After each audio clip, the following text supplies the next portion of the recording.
بسم اللہ الرحمن الرحیم۔ السلام علیکم مومنین۔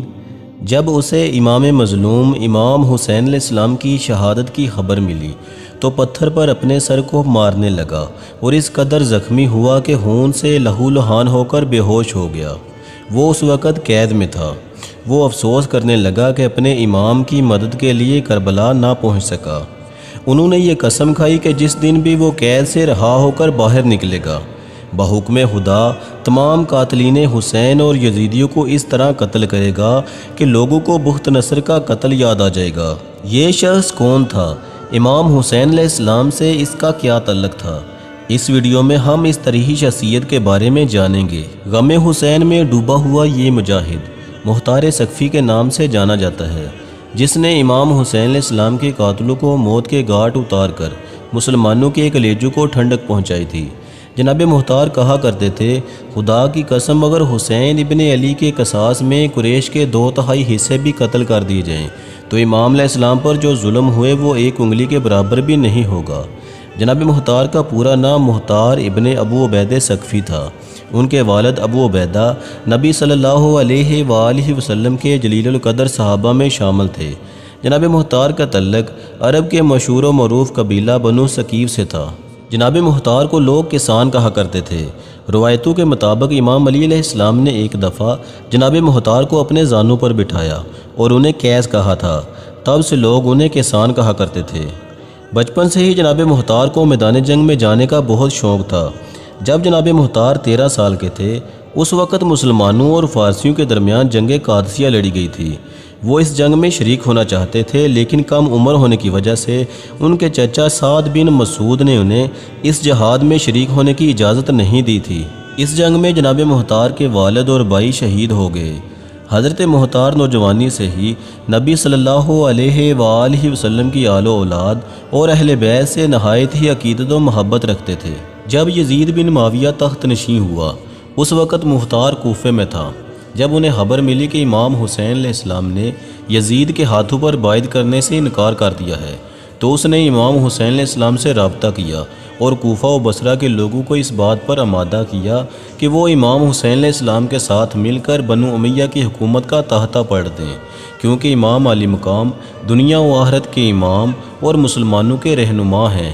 لہٰذا امام حسین علیہ السلام کی حمایت کرنے اور لوگوں کو یزید کے خلاف بغاوت پر آمادہ کرنے کے جرم میں یزید کے ظالم گورنر عبید اللہ ابن زیاد نے جناب مختار کو حراست میں لے لیا، اسے 100 کوڑے لگائے اور ان کی ایک آنکھ زخمی کر کے قید میں ڈال دیا۔ 10 محرم سن 61 ہجری کو امام حسین علیہ السلام اور آپ کے ساتھیوں کو میدان کربلا میں بے رحمی کے ساتھ شہید کر دیا گیا اور آپ کے سر مبارک کو کاٹ کر ابن زیاد کے دربار میں پیش کیا گیا۔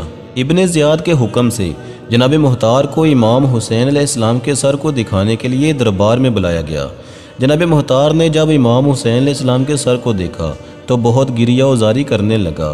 اسی وقت حضرت مختار نے اپنے دل میں یہ قسم کھا لی کہ وہ امام حسین علیہ السلام کے قاتلوں کو چن چن کے مارے گا اور آپ علیہ السلام اور آپ علیہ السلام کے اہل بیت کا قصاص لے کر رہے گا۔ کچھ دنوں بعد ابن زیاد نے حضرت مختار کو قید سے رہا کر دیا اور انہیں حکم دیا کہ وہ کوفہ سے باہر چلا جائے۔ حضرت مختار سقفی نے کوفہ چھوڑ دیا اور اپنے سینے میں دہتے ہوئے بدلے کی آگ کو لے کر طائف چلا گیا۔ مختار نے بہت صبر اور حکمت سے کام لیا۔ اس نے پہلے اپنے تمام پرانے ساتھیوں کو جمع کرنا شروع کیا اور ایک چھوٹی سی فوج بنائی۔ حضرت مختار نے اپنے پرانے ساتھی ابراہیم ابن مالک اشتر کو بھی اپنے ساتھ ملا لیا، جو حضرت علی علیہ السلام کے جانسار سپاہی مالک اشتر کے بیٹے تھے اور اہل بیت رسول سے بے پناہ محبت رکھتے تھے۔ جناب ابراہیم کے پاس بھی چھوٹا سا لشکر تھا، جسے حضرت مختار نے اپنے لشکر میں شامل کر لیا۔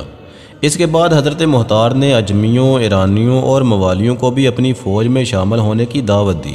یہ لوگ دراصل بنو امیہ کے ظلم اور عربی و اجمی تفریق سے پریشان تھے، لہٰذا وہ اجمی اور موالی جو اہل بیت رسول کے شیعہ تھے مختار کے ساتھ ہو گئے۔ رفتہ رفتہ جناب مختار کی طاقت میں مزید اضافہ ہو گیا۔ حضرت مختار کی رگوں میں خون کی طرح دوڑتی اہل بیت سے محبت اسے بار بار حسین ابن علی کی شہادت یاد دلا رہی تھی۔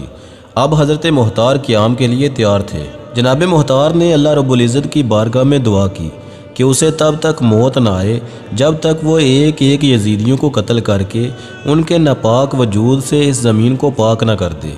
حضرت مختار نے سن 63 ہجری میں سب سے پہلے کوفہ پر حملہ کیا۔ اس وقت عبداللہ ابن زبیر نے عبداللہ ابن مطیع کو کوفے کا گورنر مقرر کیا تھا۔ جناب مختار نے اس سے جنگ کی اور کوفہ پر اپنی حکومت قائم کر لی۔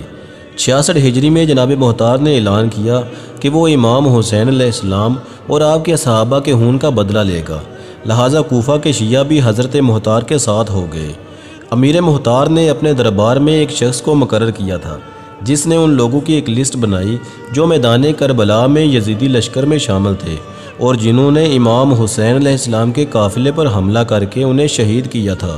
اس فہرست میں جتنے لوگ بھی شامل تھے، حضرت مختار نے ان تمام لوگوں کو تلاش کروایا اور انہیں قتل کرنا شروع کیا، جن میں شمر، خولی، عمر ابن سعد شامل تھے۔ کہتے ہیں جب مختار ان لوگوں کو پکڑتا تو ان سے پوچھتا کہ کربلا کے میدان میں تم نے امام حسین علیہ السلام پر کیسے کیسے ظلم کیے تھے۔ وہ پوری داستان سناتا اور جناب مختار اس داستان کو سن کر زاروں کے طرح روتے تھے۔ سن 67 ہجری میں جناب مختار کے سپہ سالار اور ساتھی ابراہیم اشتر نے عراق کے مقام موصل پر ابن زیاد سے جنگ کر کے اسے بھی قتل کر ڈالا۔ ابن زیاد وہی شخص تھا جس نے امام حسین علیہ السلام کے کٹے ہوئے سر مبارک پر چھڑیاں مار کر بے حرمتی کی تھی، لہٰذا مختار نے ابن زیاد کے سر کو بالکل اسی مقام پر رکھا جہاں اس نے امام حسین علیہ السلام کے سر کو رکھا تھا۔ اس کے بعد ابن زیاد اور عمر سعد کے سروں کو مختار نے امام حسین علیہ السلام کے بیٹے امام سجاد علیہ السلام کے پاس مدینے بھیجا، جسے دیکھ کر آپ نے حضرت مختار کے حق میں دعا فرمائی۔ روایتوں کے مطابق مختار کے قیام کو امام سجاد علیہ السلام کی اجازت اور حمایت حاصل تھی۔ سن 68 ہجری کے بعد مختار کی عمارت کمزور پڑنے لگی اور ابن زبیر کے بھائی موصب نے کوفے پر حملہ کر کے مختار کے قلعے کا گھیراؤ کر لیا۔ اس آخری لمحے میں جناب مختار نے غسل کیا اور نماز ادا کرنے کے بعد بارگاہ الہی میں شکر بجا لایا کہ اسے اللہ تعالیٰ نے اتنی مہلت دے دی کہ اس نے تمام قاتلین حسین کو جہنم واصل کر دیا۔ اب اگر اسے شہید بھی کر دیا جائے تو کوئی غم نہیں، یہ کہہ کر وہ قلعے سے باہر آئے اور موصب کی فوج سے لڑتے ہوئے شہید ہو گئے۔ تاریخ میں جناب مختار کی شخصیت کو بنو امیہ نے بہت بدنام کرنے کی کوشش کی، لیکن جناب امیر مختار آج بھی ہر محب حسین کے لیے ہیرو ہیں، غم حسین سے زخمی دلوں کی ٹھنڈک ہیں، اور جناب مختار کے چاہنے والے آج تک ان سے شدید محبت و عقیدت رکھتے ہیں جو قاتلین حسین پر موت بن کے گرا۔